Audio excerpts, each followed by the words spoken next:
Well, I've started mowing the second of 3 hay fields. This one here is what we call the upper bottom field. It's about 18 acres or so, close to 19. And the grass isn't too bad in some areas, as you can see, but we get on the upper end of it, and I don't know why it is like that, because it's a little bit lower, sits a little lower. It's pretty thin. There wasn't thickness to the grass, and it was short. This is one of these areas that had poor grass. There's a lot of hop clover in there, and as you can see here, as I pick some up, it looks like really great hay, but there's just not enough of it. And we did fertilize last fall, but we also had some grasses that I have no idea what they are, but they seed early. You can see the seeds. There was a lot of that at that upper end, and when you get down to the bottom of that seed stem, there really isn't very much grass there. So I don't know what that is. There's a lot of it at that end. And so now I'm cutting on that lower bottom. There's a ditch right there. We can't mow in that. And you can see that it looks really nice, except for there's no height. And we start raking it. We let it lay for 3 days. So it was good and dry, cured. And so this is me raking. I'd usually go around 4 to 5 miles an hour when I was raking, except for the last pass, and then I would back it down to about 3 miles an hour so that it didn't break the windrow apart.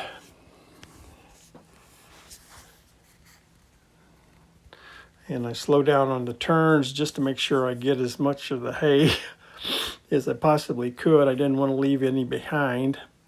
Sometimes on those corners I would double back around and roll it again. So, and here is my back roll. Of course, this is sped up because I definitely wasn't going that fast. And I was actually putting 4 swaths into one windrow to make it efficient for the baler.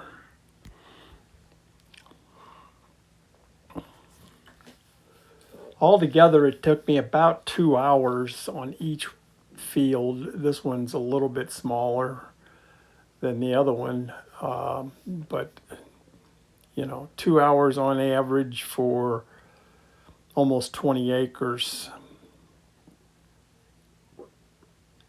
And it wasn't too bad there along that fence,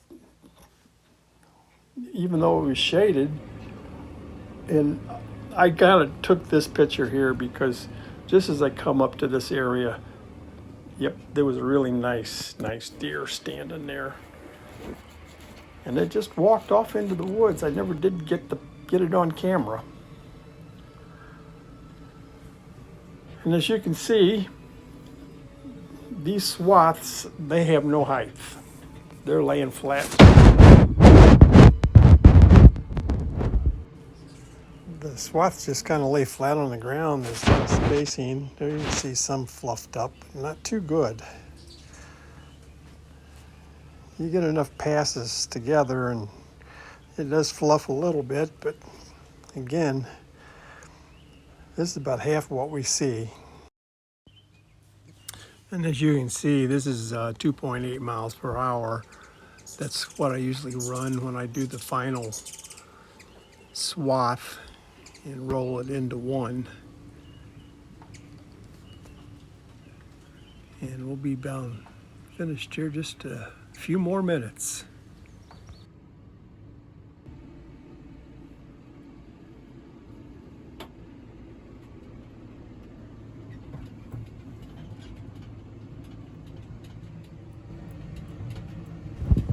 So this year,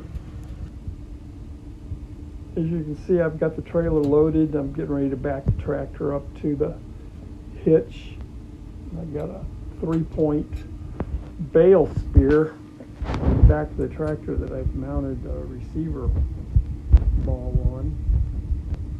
You can see I just cut through the tubing and then drilled 2 holes on each side of it to pin it in there. It was pretty handy, except for I've got a little trouble with the trailer.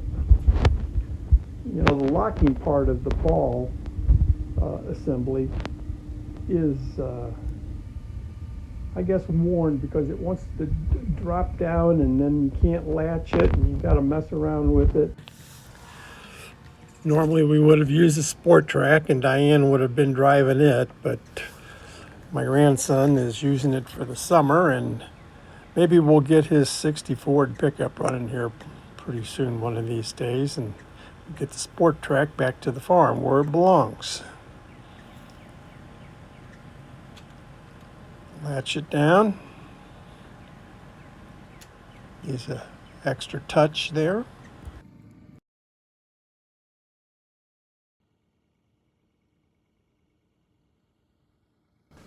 So this isn't too bad of a way to do it. The biggest problem is the board that I stack the tongue on. Man, you get that trailer rocking and rolling and you get all those boards roll over and the tongue's laying on the ground and you got to pick it up, stack it all again, and it can be a pain. Then I pick up one more bale on my way to the barn. So I'm hauling 5 bales. I keep telling myself that I need to modify that trailer just a little bit more, put 3 more bars across the bed of it, and so I can haul 6 bales at a time with it.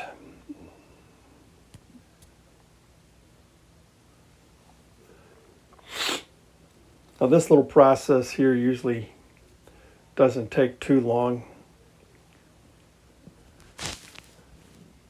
The biggest thing is so tight between the rows of bales where I stack them and the trailer that is you got to back up and go forward a couple of times to get lined up to get that bale off the trailer.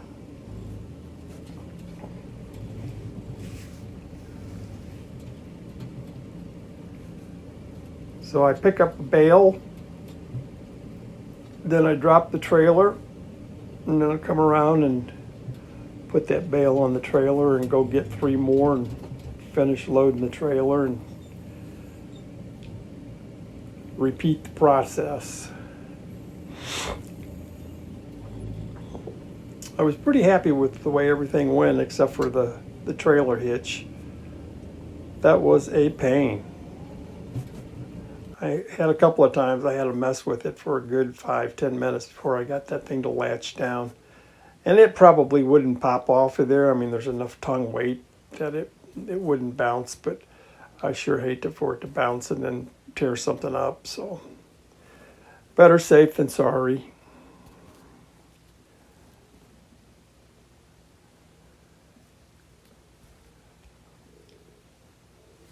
And we go get another bale and I load that on the front of the trailer. This is where it can get a little hairy with not being hooked up to a vehicle.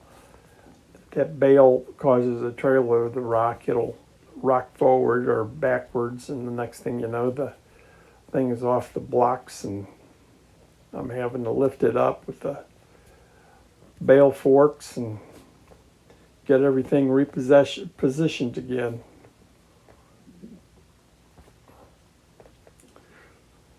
Run up here and get this other bale loaded on the back, and then we'll hook up to the trailer and I'll go spear another bale on our way back to the barn.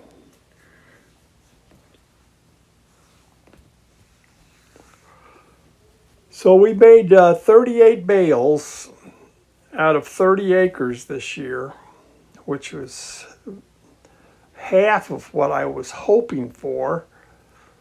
and a third of what I was wishing for. My goal is to get 2 tons per acre harvested for hay, which will require fertile soil, and most of all, you got to have some water. This is the last load up to the barn, or I'm going to call it the hay shed, I should say. I've got an electric gate across the road that we got to drop. I've got the bulls grazing up there around the barns, and that electric gate makes sure that they don't wander off. It's funny, a couple of weeks ago, I didn't have the electric turned on, and the small bull, Ferdinand, he wanted to test that wire. He was going to go underneath it. So this is how I unload the trailer and stack it into the barn or hay shed. Most of the time I don't have too much of an issue.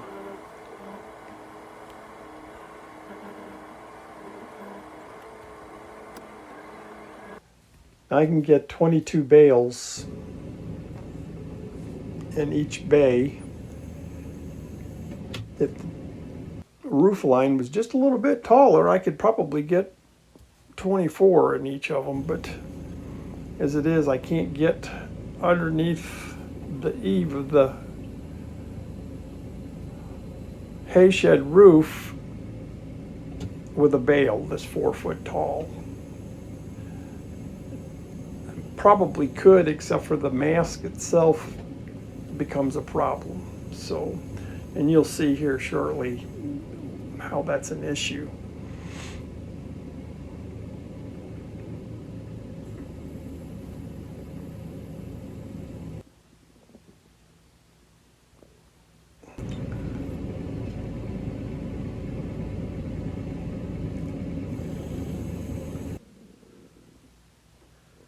I got this little bale here I'm gonna set off to the side.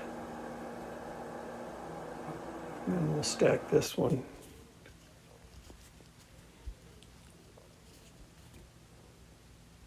I think this is one that goes up there on top of those bales. Yeah. So again, that's not too hard. I just got to watch the top of the mast of the carriage, make sure I don't hit that ledger board that the rafters sit on.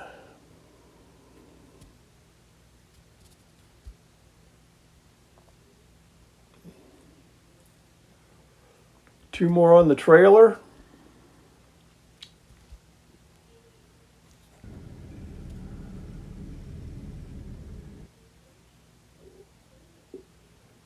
These are last year's bales. I actually had 3 left out of 44, so used 41. That's not too bad. Actually, I think I may have had a couple of extra. So it was probably 43 that I actually used.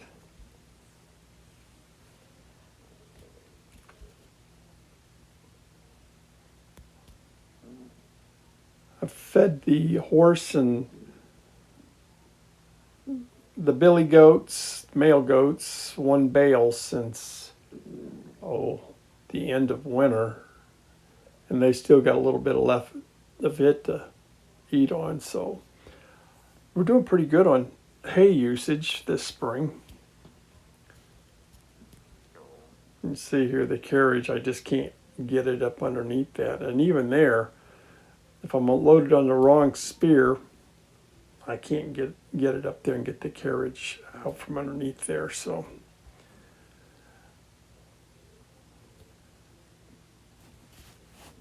and we're going to call this job done. Yeah, I forget to do that. I have hit my head, hit my shins, and I know you're supposed to put that down every time you're done using it.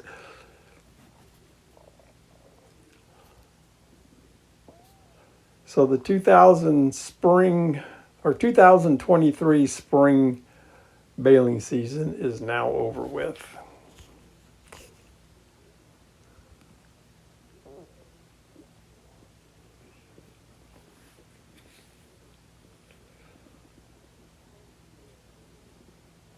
latch the electric gate,